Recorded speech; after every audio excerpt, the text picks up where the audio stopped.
हजरत मौलाना शब्बीर अहमद उस्मानी साहब के बयानात सुनने के लिए अभी मौलाना साहब के YouTube चैनल मुफ्ती शब्बीर अहमद ऑफिशियल को सब्सक्राइब करें।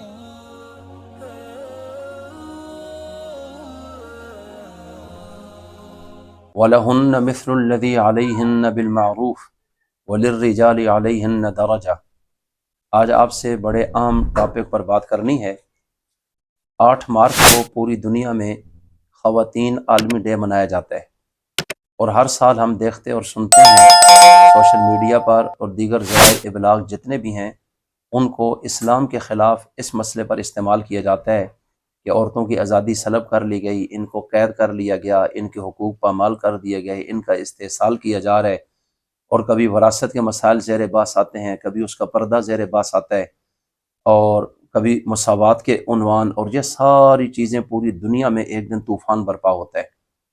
तो इस हवाले से मैं थोड़ी सी कुछ गुजारिशात करना चाहता हूँ कि आज़ाद ख़याल कितनी ख़वातीन जो मगरिब के इन दिल फरेब नारों में फंस गई और असल हकीकत तक उन्होंने पहुँचने की कोशिश नहीं की, और वो रोडों पर आ जाती हैं और जुलूस निकालती हैं, मेरा जिस्म मेरी मर्ज़ी और इस तरह के नारे, और पूरी दुनिया में एक बेहयाई का समा होता है। और ऐसे महसूस होता है जैसे ये औरतें इस्लाम से आज़ादी चाहती हैं और इस निज़ाम को ज़ालिमाना करार दे रही हैं कि नऊज़ बिल्लाह ये कानून इलाही और निज़ाम इलाही जो कुरान करीम में उतारा गया, नबी करीम अलैहिस्सलाम के ज़रिए जो ख़वातीन के हुकूक बताए गए, महफूज किए गए, उनसे ये मुतमईन नहीं। और अब मज़ीद कोई दुनिया की पार्लियामेंट हो या कानूनी इदारे या रियासती इदारे, वो अब इनको हुकूक दिलाएंगे। तो मैं यहाँ ये अर्ज़ करना चाहता हूँ, अल्लाह ताला ने कुरान करीम में फ़रमाया कि जिस तरह औरतों पर मर्दों के हुकूक हैं, इस तरह इन औरतों के हुकूक भी हैं कानून के मुताबिक। अलबत्ता मर्दों को औरतों पर एक दर्जा हासिल है, यानी निगरानी का, ज़िम्मेदारी का। तो ये बात ध्यान में रखिए कि औरत के जो हुकूक हैं वो इस्लाम ने जितने अता किए, रूए ज़मीन पर कोई मज़हब और कोई दीन और कोई निज़ाम किसी भी मुल्क का वो नहीं उनको दे सका है। तो मैं इस बारे में अर्ज़ करना चाहता हूँ, पर्दे में क्या चीज़ है? औरत की इज़्ज़त की हिफाजत है। औरत का लुग़वी माने ही पर्दा है, ये अरबी का लफ्ज़ है।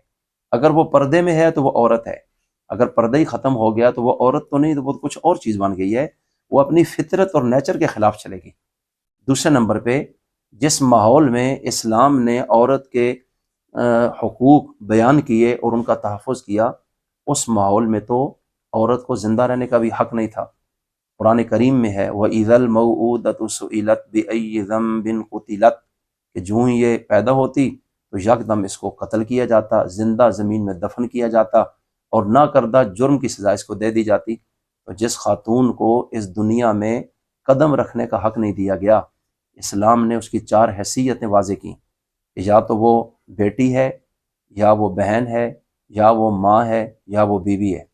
और चारों सूरतों में औरत के अखराजात ये मर्द के ज़िम्मे लगाए।